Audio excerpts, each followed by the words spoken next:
Tempting recipes and വ്ളോഗ്സിൻ്റെ പുതിയൊരു വീഡിയോയിലേക്ക് എല്ലാ കൂട്ടുകാർക്കും സ്വാഗതം. കുട്ടികളും മുതിർന്നവരെയൊക്കെ ഒരുപോലെ ഇഷ്ടപ്പെടുന്ന എഗ് ഹക്ക നൂഡിൽസിൻ്റെ റെസിപ്പിയാണ് ഇന്ന് നമ്മൾ അപ്ലോഡ് ചെയ്തേക്കുന്നത്. ഇത് വളരെ സിമ്പിളാണ്, പെട്ടെന്ന് തന്നെ റെഡിയാക്കി എടുക്കുകയും ചെയ്യാം. ആദ്യം തൊട്ട് അവസാനം വരെയും സ്കിപ്പ് ചെയ്യാതെ വീഡിയോ ഫുള്ള് കാണണം. ഇഷ്ടപ്പെടുകയാണെന്നുണ്ടെങ്കിൽ ഒന്ന് ലൈക്ക് ചെയ്യുകയും ഷെയർ ചെയ്യുകയും കമൻറ്റ് ചെയ്യുകയും സബ്സ്ക്രൈബ് ചെയ്ത് സപ്പോർട്ട് ചെയ്യുകയും ചെയ്യണേ. അപ്പോൾ താമസിക്കുന്നില്ല, നമുക്ക് നേരെ വീഡിയോയിലേക്ക് തന്നെ പോവാം.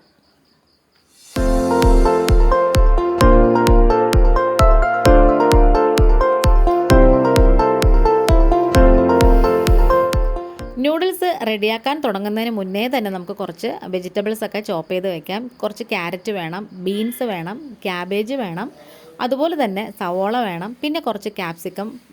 ഇത്രയും മതി കേട്ടോ. അപ്പോൾ നമുക്കിത് ആദ്യം ഈ ഹക്ക നൂഡിൽസ് നമുക്കിത് നല്ലോണം വേവിച്ചെടുക്കണം. അപ്പോൾ നമ്മളിത് വേവിക്കാൻ വെക്കുമ്പോഴത്തേക്കും ആ പാത്രത്തിലേക്ക് ആവശ്യത്തിനുള്ള വെള്ളം ഒഴിച്ചിട്ട് കുറച്ച് സൺഫ്ലവർ ഓയിലും പിന്നെ ആവശ്യത്തിനുള്ള ഉപ്പും കൂടി ചേർത്ത് കൊടുക്കാം. ഇനി ഇത് നന്നായിട്ട് വെട്ടിത്തിളച്ച് വരുമ്പോൾ ഉണ്ടല്ലോ, നമ്മുടെ ഹക്ക നൂഡിൽസ് ഇതിലേക്ക് അങ്ങ് ഇട്ട് കൊടുക്കാമേ. ഇത് ഇട്ടതിന് ശേഷം ഉടനെ തന്നെ നമ്മളിത് ഇളക്കാൻ പാടില്ല. ജസ്റ്റ് ഇങ്ങനെ ഒന്ന് ബോയിൽ ചെയ്ത് വന്നതിന് ശേഷം മാത്രമേ നമുക്കിങ്ങനെ എന്തെങ്കിലും തവി കൊണ്ട് ജസ്റ്റ് ഇങ്ങനെ ഒന്ന് അടർത്തിയൊക്കെ ഇട്ട് കൊടുക്കാവേ.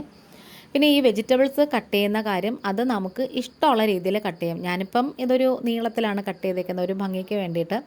നിങ്ങൾക്കിപ്പം സ്ക്വയർ ഷേപ്പ് കട്ട് ചെയ്യണമെന്നുണ്ടെങ്കിൽ അങ്ങനെ ചെയ്യാം. ഇനി ബീൻസൊക്കെ ഇങ്ങനെ ചരിച്ച് ഒരു ഡയമണ്ട് ഷേപ്പ് കട്ട് ചെയ്യണമെന്നുണ്ടെങ്കിൽ അതൊക്കെ അവരവരുടെ അഭിരുചിക്ക് അനുസരിച്ച് ചെയ്യാമേ. ഈ നൂഡിൽസിൻ്റെ വേവുന്ന പാകമെന്ന് പറയുന്നത് ഒരു 85-90% വേവാവും കേട്ടോ. അപ്പോൾ നമുക്കിതിലേക്ക് കുറച്ച് തണുത്ത വെള്ളവും കൂടി ഒഴിച്ചിട്ട് അതങ്ങ് മാറ്റി വയ്ക്കാം. ഇനി നമുക്ക് വേറൊരു വലിയ പാനോ എന്തെങ്കിലും പാത്രം എടുത്തിട്ട് അതിലേക്ക് ഒരു 2 ടേബിൾ സ്പൂൺ സൺഫ്ലവർ ഓയിൽ ഒഴിച്ചു എടുത്തിട്ട് 2 മുട്ട പൊട്ടിച്ചിട്ട് കൊടുക്കാം. അപ്പോൾ 2 മുട്ട ഇട്ട് കൊടുത്തപ്പോഴത്തേക്കും ഇവിടെ പിന്നെ അഭിപ്രായം വന്നു മുട്ട കുറവാണ് കേട്ടോ. അപ്പം മുട്ട ഇടുന്നതൊക്കെ നമ്മുടെ ഇഷ്ടത്തിന് ചേർക്കാമേ. ഇപ്പം ചിക്കൻ വേണമെന്നുള്ളവർക്ക് അത് വേണമെങ്കിലും ചേർക്കാം. അപ്പോൾ 2 മുട്ട എനിക്കും തോന്നി 2 മുട്ട കുറവാകും നമ്മൾ ചെയ്ത് വരുമ്പോൾ ഉണ്ടല്ലോ. അപ്പോൾ പിന്നെ ഒരു 2 മുട്ടയും കൂടെ ഞാൻ എടുത്തിട്ട് അതും കൂടെ ഒന്ന് പൊട്ടിച്ചങ്ങ് ഇട്ട് കൊടുക്കുവാണേ. ഇനി ഇത് പതുക്കെ നമുക്കൊന്ന് ഇളക്കി കൊടുക്കണം. അപ്പം നമുക്കിതിലേക്ക് ആവശ്യത്തിനുള്ള ഉപ്പും കൂടി ചേർത്ത് കൊടുക്കാം. പിന്നെ കുരുമുളക് പൊടി ഉണ്ടെങ്കിൽ അതും കൂടി വേണമെങ്കിൽ ചേർത്ത് കൊടുക്കാം. ഇത് പതിയെ നമ്മൾ ഒന്ന് സ്ക്രാമ്പിൾ ചെയ്തെടുക്കണം. ആദ്യം ജസ്റ്റ് ഇങ്ങനെ ഒരു ഭാഗം ചെറുതായിട്ട് ഇങ്ങനെ ക്രിസ്പിയായി വരുമ്പോൾ വേണം നമ്മളിത് തവി കൊണ്ട് പതുക്കെ ഒന്ന് ഇളക്കി അങ്ങനെ ഉടച്ചെടുക്കേണ്ടത്. ഈ സ്ക്രാമ്പിൾ ചെയ്യാനൊക്കെ എല്ലാവർക്കും അറിയാമെന്നുള്ള കാര്യമില്ല. കാരണം നമ്മൾ മുട്ട തോരനൊക്കെ വയ്ക്കുമ്പം ഇതുപോലെ ഇങ്ങനെ ചിക്കിയൊക്കെ എടുക്കാറുണ്ടല്ലോ. ഇനി കുറച്ച് കുരുമുളകിൻ്റെ പൊടിയും കൂടി ഇതിലേക്ക് അങ്ങ് വിതറി കൊടുക്കാമേ. ഇപ്പോഴേ കുറച്ച് കുരുമുളക് പൊടി നമ്മൾ ഇട്ട് കൊടുക്കുകയാണെന്നുണ്ടെങ്കിൽ ആ മുട്ടയ്ക്കകത്തൊക്കെ ഇത് നല്ലോണം അങ്ങനെ പിടിച്ചു വരും.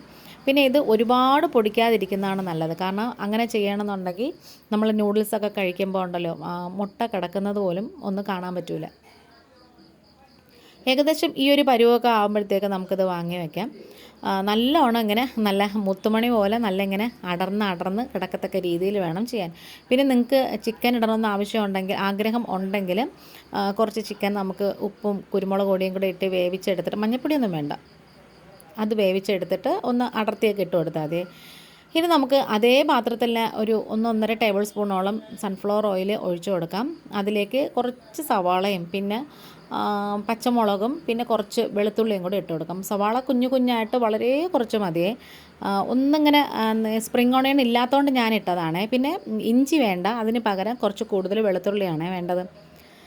അതും കൂടി ഇട്ട് കൊടുത്തിട്ട് ഒന്ന് മൊരിഞ്ഞ് വരുമ്പോൾ ഉണ്ടല്ലോ നമ്മുടെ വെജിറ്റബിൾസ് എല്ലാം ഇതിലേക്ക് അങ്ങ് ഇട്ട് കൊടുക്കണം. അപ്പം ഞാനിതിപ്പം എല്ലാം കൂടി ഇടുന്നില്ല. ക്യാപ്സിക്കം ഞാൻ അവസാനം ഇടുന്നുള്ളൂ. കാരണം എന്ന് വെച്ചാൽ അതിന് വലിയ വേവില്ലല്ലോ. അതുകൊണ്ട് തന്നെ ഈ നമ്മൾ ചോപ്പ് ചെയ്ത് വെച്ചിട്ടുള്ള വെജിറ്റബിൾസൊക്കെ ഇട്ടതിന് ശേഷം നല്ലോണം ഒന്ന് ഇളക്കി യോജിപ്പിച്ചതിന് ശേഷമാണ് നമ്മളിത് ക്യാപ്സിക്കം ചേർത്ത് കൊടുക്കുന്നത്. മക്കളൊക്കെ സ്കൂളൊക്കെ വിട്ട് വരുമ്പോൾ ഉണ്ടല്ലോ അവർക്ക് ചെയ്ത് കൊടുക്കാനൊക്കെ നല്ല ടേസ്റ്റി ആയിട്ടും വളരെ പെട്ടെന്ന് തന്നെ റെഡിയാക്കാൻ പറ്റിയ ഒരു സംഭവം കൂടിയാണ്. ഇപ്പം നമ്മൾ തലേ ദിവസമേ ഈ നൂഡിൽസൊക്കെ വേവിച്ച് വെക്കുകയാണെന്നുണ്ടെങ്കിൽ നമ്മുടെ വീട്ടിൽ എന്തെങ്കിലും ഒരു ഫംഗ്ഷനൊക്കെ വരുമ്പം ഒരു വെറൈറ്റിക്ക് വേണ്ടിയിട്ട് ഈ നൂഡിൽസും കൂടി നമുക്ക് ചെയ്ത് കൊടുക്കാം. അപ്പോൾ നമ്മളിതിലേക്ക് കുറച്ച് ഉപ്പും കൂടി ചേർത്ത് കൊടുത്തിട്ടുണ്ട്. നമ്മൾ ഉപ്പ് ചേർക്കുമ്പോൾ പ്രത്യേകം ശ്രദ്ധിക്കണം. കാരണം എന്ന് വെച്ചാൽ നമ്മൾ മുട്ടയ്ക്കകത്ത് ഉപ്പ് ചേർത്തിട്ടുണ്ട്. അതുപോലെ തന്നെ ഇനി നമ്മൾ നൂഡിൽസ് വേവിക്കാനിട്ടപ്പം അതിൽ ചേർത്തിട്ടുണ്ട്. പിന്നെ ഈ സോസിലൊക്കെ ഉപ്പുള്ളതാണ്, അതുകൊണ്ട് തന്നെ നോക്കിയിട്ട് ചേർക്കണേ.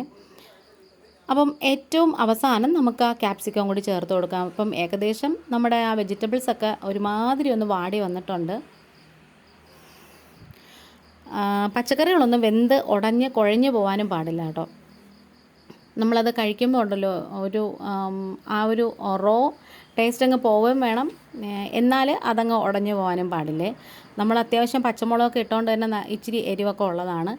പിന്നെ അതേ നമുക്ക് ആ സ്ക്രാമ്പിൾ ചെയ്ത് വെച്ചിട്ടുള്ള മുട്ടയും കൂടി ചേർത്ത് കൊടുക്കാം. ഇനി ഇതെല്ലാം കൂടി ചേർത്ത് ഒരു നന്നായിട്ട് ഇങ്ങനെ ഇളക്കി കൊടുക്കണേ.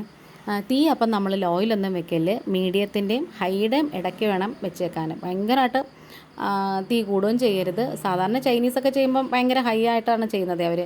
ഇനി നമുക്ക് സോസുകളൊക്കെ ചേർത്ത് കൊടുക്കാം. ഞാൻ 3 സോസും കൂടി മിക്സ് ചെയ്ത് വെച്ചിട്ടുണ്ട്. 3/4 ടേബിൾ സ്പൂൺ വീതം ടൊമാറ്റോ സോസും സോയ സോസും എടുത്തിട്ടുണ്ട്. 1 ടേബിൾ സ്പൂണ് ചില്ലി സോസും കൂടി എടുത്ത് വെച്ചിട്ടുണ്ട്, ഗ്രീൻ ചില്ലി സോസ്. അപ്പം നമ്മൾ സോയ സോസും റെഡ് ചില്ലി സോസോ അല്ലെങ്കിൽ ടൊമാറ്റോ സോസൊക്കെ ഇടുമ്പം കൂടുതലായി പോകാതിരിക്കാൻ ശ്രദ്ധിക്കണം. അങ്ങനെ ചെയ്യണമെന്നുണ്ടെങ്കിൽ ആ നൂഡിൽസിൻ്റെയൊക്കെ കളറങ്ങ് മാറേ. ഇനി ഇത് നന്നായിട്ടിങ്ങനെ ഇളക്കിയതിന് ശേഷം ആ സോസിൻ്റെയൊക്കെ പച്ചമണം മാറിയതിന് ശേഷം നമുക്ക് കുറച്ച് കുരുമുളകിൻ്റെ പൊടിയും കൂടി വിതറി കൊടുക്കാം. ഇനി നമ്മൾ വേവിച്ച് ഊറ്റി തണുത്ത വെള്ളത്തിലൊക്കെ ഒന്ന് വാഷ് ചെയ്ത് വെച്ചിട്ടുള്ള ആ നൂഡിൽസും കൂടി ഇതിലേക്ക് അങ്ങ് ഇട്ട് കൊടുക്കാമേ. നല്ല ടേസ്റ്റ് ഉണ്ട് കേട്ടോ. ശരിക്കും പറഞ്ഞാൽ നമ്മൾ പാസ്ത ചെയ്യുന്നതും ഇതുപോലെ ഏകദേശം അങ്ങനെയാണ്. പിന്നെ ചിക്കനും കൂടി ചേർക്കണമെന്നുണ്ടെങ്കിൽ അത് വേറൊരു ടേസ്റ്റാണ് കേട്ടോ. നമുക്ക് ഇടയ്ക്കിടയ്ക്ക് ആ ചിക്കനും കൂടെ കടിക്കാൻ കിട്ടുമ്പോൾ ഉണ്ടല്ലോ, അത് നല്ല ടേസ്റ്റാണ്. സ്പ്രിംഗ് ഓണിയൻ കിട്ടുകയാണെന്നുണ്ടെങ്കിൽ അത് മസ്റ്റായിട്ട് ചേർക്കണം, കാരണം അതിൻ്റെ ഒരു ഫ്ലേവർ വേറെയാണ്. അപ്പോൾ ദേ ഇളക്കാൻ വേണ്ടി ഞാൻ ആ തടി സ്പാറ്റിലേക്ക് മാറ്റിയിട്ട് ഇതേപോലെ ഫോർക്ക് എടുത്തിട്ടുണ്ട് കേട്ടോ, കാരണം ഇതാണ് സൗകര്യം.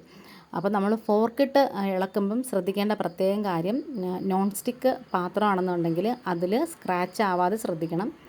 കഴിവതും ഈ നോൺ സ്റ്റിക്ക് പാത്രത്തിലൊന്നും ഞാൻ എങ്ങനെ ഇതേപോലത്തെ സ്പൂണും തവിയൊന്നും ഉപയോഗിക്കത്തില്ല. കാരണം നമ്മളത് എപ്പോഴും തടിയാണ് അല്ലെങ്കിൽ മറ്റേ സിലിക്കോൺ സ്പാറ്റിൽ അങ്ങനത്തതാണ് ഉപയോഗിക്കുന്നത്. അപ്പോൾ ദേ നമ്മുടെ നൂഡിൽസൊക്കെ ദേ നല്ലോണം എല്ലാ സ്ഥലത്തും മിക്സായിട്ട് വന്നിട്ടുണ്ട്. ഏകദേശം റെഡിയായി വന്നിട്ടുണ്ട്. ഇനി തംബ്നെയിലിൻ്റെ ഫോട്ടോ എടുക്കണം. വീഡിയോ ഏകദേശം വൈൻഡപ്പ് ചെയ്യാറായിട്ടുണ്ട്. നല്ല ചൂടോടെ അത് കഴിക്കണം. ഇത് ചൂടോടെ കഴിക്കുമ്പോഴാണ് കേട്ടോ ഇതിൻ്റെ ഒരു ടേസ്റ്റ് എന്ന് പറയുന്നത്. അപ്പോൾ വീഡിയോ ഇഷ്ടപ്പെടുകയാണെങ്കിൽ സ്കിപ്പ് ചെയ്യാതെ ഫുള്ള് കാണണം. ഏകദേശം വാച്ച് അവർ ആവാറായി വരുന്നുണ്ട്. ഒന്ന് സപ്പോർട്ട് ചെയ്യണേ. താങ്ക്